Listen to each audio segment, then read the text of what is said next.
Hey everyone, I'm Krista Novisky, and welcome back to Best Health Positively, where we talk all things health. Sometimes we cover issues related to physiology and science, and other times we're focused in on practical tips for habit change. So either way, we've got it covered. Today, we're diving into a topic that's probably impacted all of us at one time or another. And that's the energy ups and downs that we can sometimes feel related to what we're eating. And I decided to get into this today because someone reached out to ask if I'd talk about it. So just to get started, very generally speaking, when we're talking about food as it relates to energy, I'd say when we're eating natural whole foods and limiting processed foods with added sugar, preservatives, and all those chemicals, our energy level will be good. So that's just a big generalization, but we're going to focus in a little bit here more specifically. Let's say you don't eat a diet that's mainly whole natural foods, and let's face it, this is pretty common these days. Just look around. Maybe your diet has slipped over the years and now includes a lot of simple carbs and sugars. And it happens to everyone at times. So if that's the case, We'll get into that. We'll get into that here. It can start to really mess with your metabolism and cause issues with blood sugar regulation. So you might feel like you're on an energy roller coaster all the time.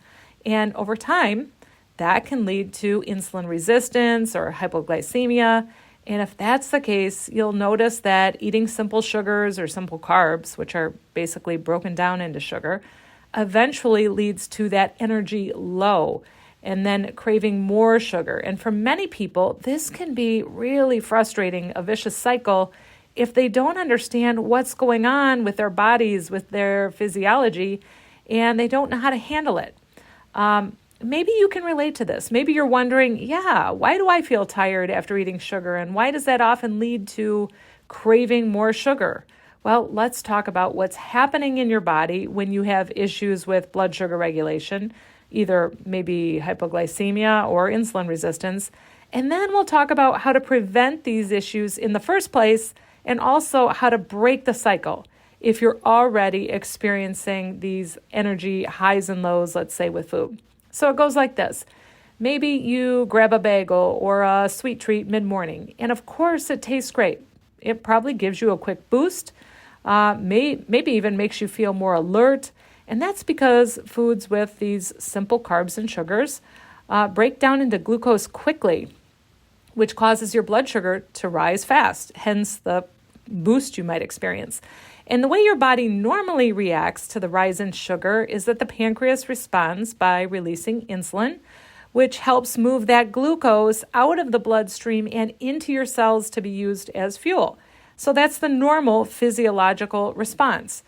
But here's where things can go sideways, especially when maybe someone's eaten too much sugar for a long period of time, maybe even years, or when the amount of sugar that's eaten at once is too much. So in those kinds of situations, the pancreas may release more insulin than is really needed, and your blood sugar drops too quickly. Or in situations with insulin resistance, and you've all heard of this, I know you're probably well aware of insulin resistance. When this occurs, the insulin isn't working properly, and this is after chronic issues with too much sugar consumption.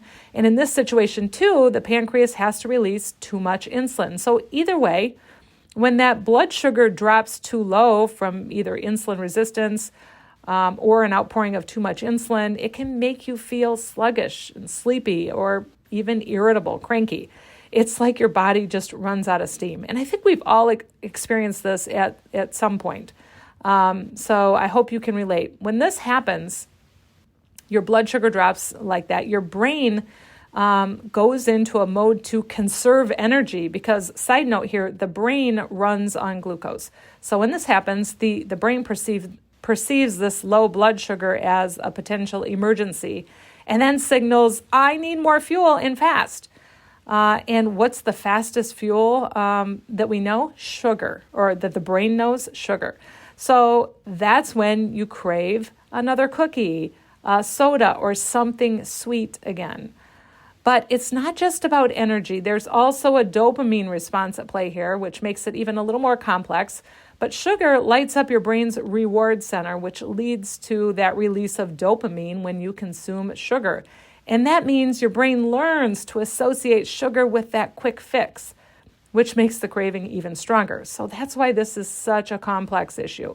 So that gives you an idea of what's happening in your body. And as I mentioned, a lot of you probably are very familiar with this already, so this is kind of a review. But if you're not, hopefully that made sense.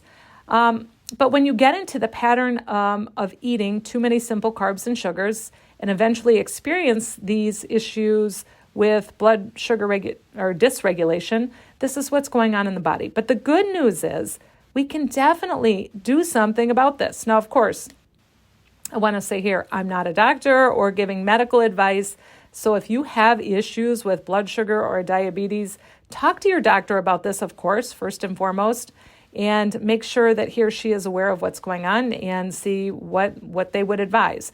But otherwise, there are things that we can do to, number one, prevent this situation, and number two, offset the sugar effect if and when we decide to have foods with simple carbs or sugars occasionally. I mean, yes, trying to limit foods with added sugar to occasional is a really good idea, but there are going to be times we're going to have those kinds of foods. So we're going to talk about what we can do to offset those times. But I want to talk about preventing this situation in the first place where there are issues with blood sugar regulation. So preventing the up and down pattern with blood sugar is quite possible. We can limit simple sugars and carbs, those processed foods in our diet, and in doing that, we aren't eating those foods, so we aren't going to see that fast rise in glucose, and therefore we're not going to see that outpouring or too much insulin being released. So in fact, when you're eating more complex carbs and fiber and protein and fat, healthy fats, you see a much more stable blood glucose all through the day with smaller rises and falls during the day. And that keeps your energy level much more stable. So those are things that are focused on prevention of blood sugar problems in the first place, both limiting foods with simple carbs and added sugars and focusing on whole natural foods. But now let's talk about the other scenario I mentioned, ways to offset the effects of simple carbs and sugars when we do decide to eat those foods here and there. So let's talk about two things that are really easy to do to offset the effect of sugar. All right, first, eat some protein or fat before eating the sugar or carb. Nutritional experts will tell you that this helps to curb the effect of the sugar. So if you eat the protein or fat first, for example, you're going to have less of an impact from the sugar.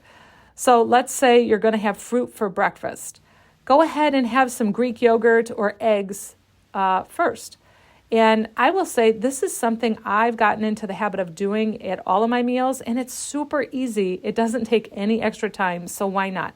So just simple, easy rule, eat protein or fat before you're eating your carbs or sugar.